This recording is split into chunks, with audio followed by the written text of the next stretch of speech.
Molly, where'd you put my aubergines? Your what? My aubergines. What the fuck is an aubergine? My eggplants. Where are they? Oh, them. I chucked them in the bin. They'd gone bad or something.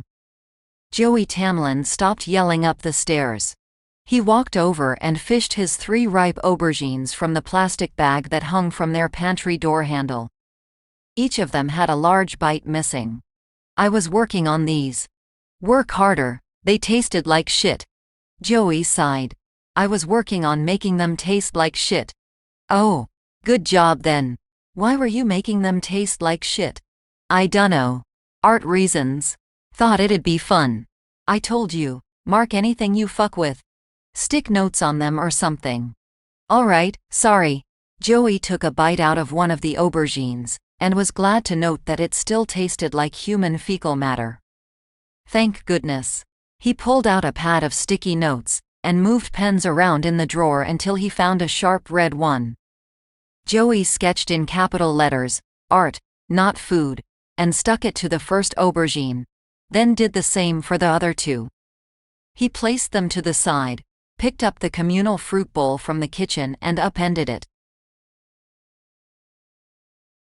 The apples, Joey thought, were a good idea. People ate apple slices, like, as finger food or whatever, didn't they? That was a normal thing to be handing out.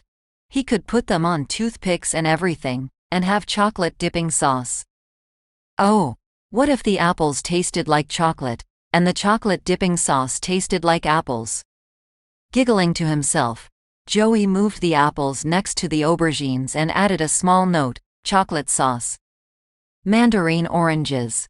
The problem with messing with the taste of mandarins, he thought, was that they were segmented up into, segments. He couldn't modify the flavor wholesale unless he grew them again from scratch, and even if he bumped up the rate of growth, he was in the middle of the city, so there was nowhere open that he could reasonably grow them. Not to mention that increasing the rate of growth would require him to be watering it and holding a sunlight to it the whole time, unless he wanted it to be withered by morning. If he was going to change the flavor of a mandarin, he'd have to do it segment at a time.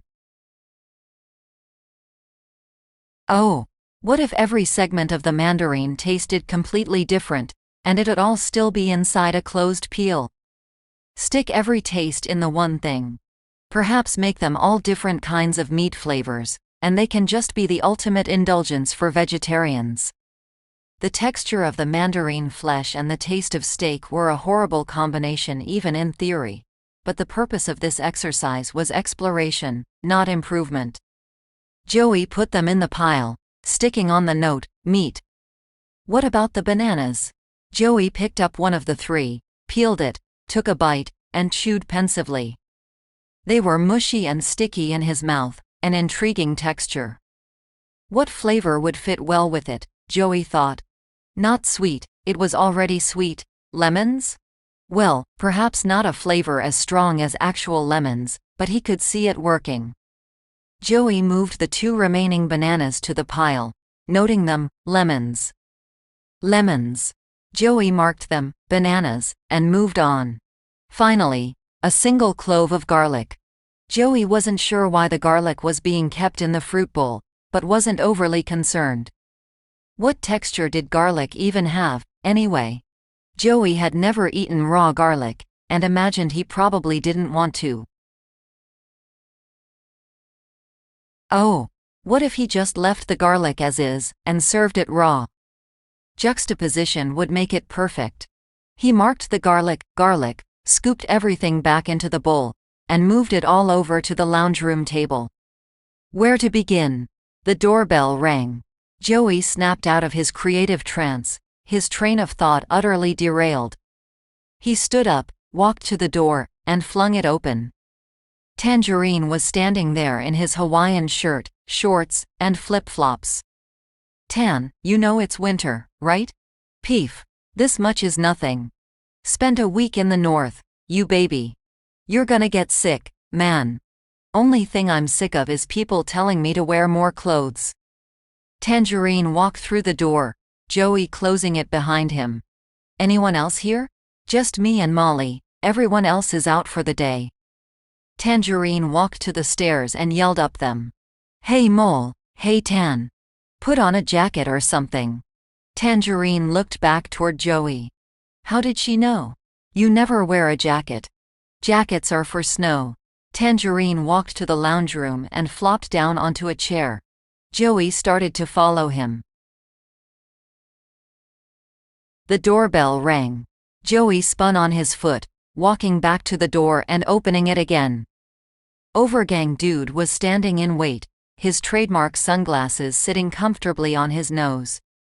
Overgang. Joey. You heard about the director? Huh? She ran an exploit play, stuck her in a coma. Rookie mistake, staying in the theater. Seriously? Yeah. Friday's still on, but nothing from Critics Lot. Well, that makes this a lot easier. What? Come on, I'll explain to both of you. Wait, who else is here? Tan. Well, Tan and Molly. Overgang walked to the stairs and yelled up them. Hey Mole, hey Overgang.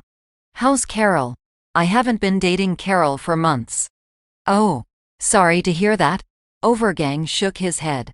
He walked to the lounge room, picking up an apple and joining Tangerine on the couch. Hey Tan. Hey OG. Heard about the director? Yeah, friend told me this morning. Who? A guy called Green. You wouldn't know him. What does he do? Him and his friends are art collectors. It was true enough, Tangerine thought. Should introduce us. Yeah, I reckon you'd get along great. Joey joined them in the lounge room. Hey, put the apple back in the bowl. Overgang took a bite out of the apple, staring directly at Joey and chewing slowly with as much of a grin as one can muster with a mouthful of food. Tangerine snickered. Whatever, I've got more. Anyway, why are we here? All right, okay. Woo. Here it goes. Joey breathed in, mentally preparing himself.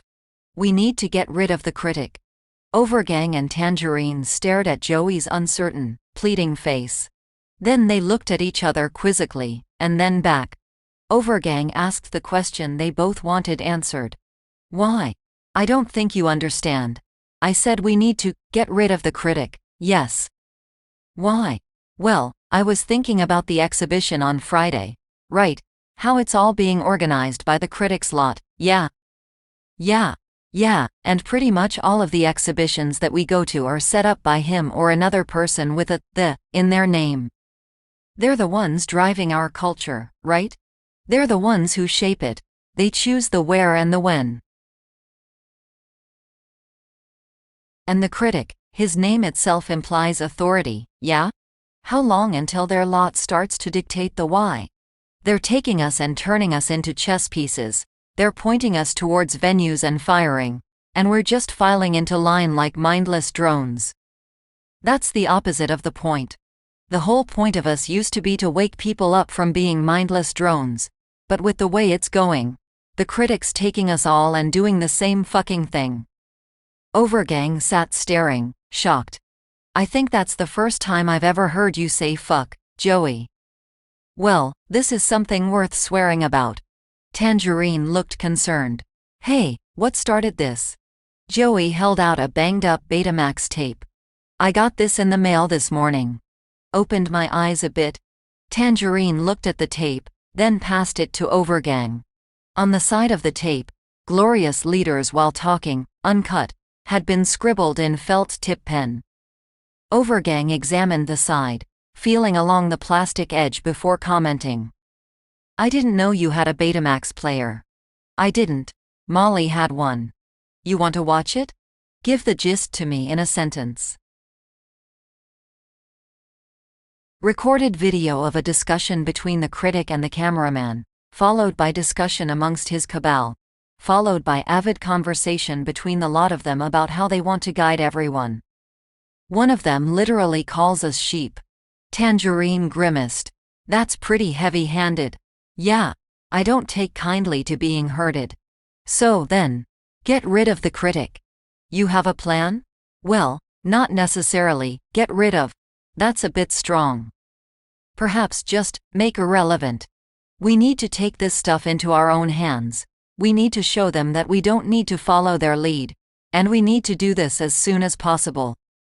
Friday's show is still on, and with the director out of the picture, this is our best chance to show everyone that we can put on a show without the shepherds. Call everyone, call Arsehole, call Nibman, call Rita, call FTF, call Stanza, fuck, call Banksy if he's in town. We get everyone at this exhibition and we show them we're not their livestock. They can't control us. We're all equals, and that's the fucking point. The guys who think they rule us, who don't actually do anything for themselves, who sit on our output and slap their labels on it, who mindlessly ask, "Are we cool yet?" We're going to answer that question on Friday. And our answer is yes. Tangerine and Overgang were struck mute. Joey began to panic. Wait, did I say something stupid? What did I say? Overgang regained his faculties. No, that's really good. That's fucking gold. I wish I'd been recording that. Damn. Lemme call Arsehole's lot and FTF. Tan, you know Nibman, right? Yeah, I've got Nibman on speed dial. You want Nate and Kyle, too? Everyone means everyone, Tan. Joey, what are you doing standing there? Call Stanza's lot, Micah and Judith too. You said it yourself. Call everyone. Joey pulled out his smartphone and started tapping the screen. Overgang was already on the line with Arsehole. Tangerine started calling Nibman, internally screaming at himself for doing so. Green was going to be pissed. This content is Creative Commons. Relevant attribution can be found in the description.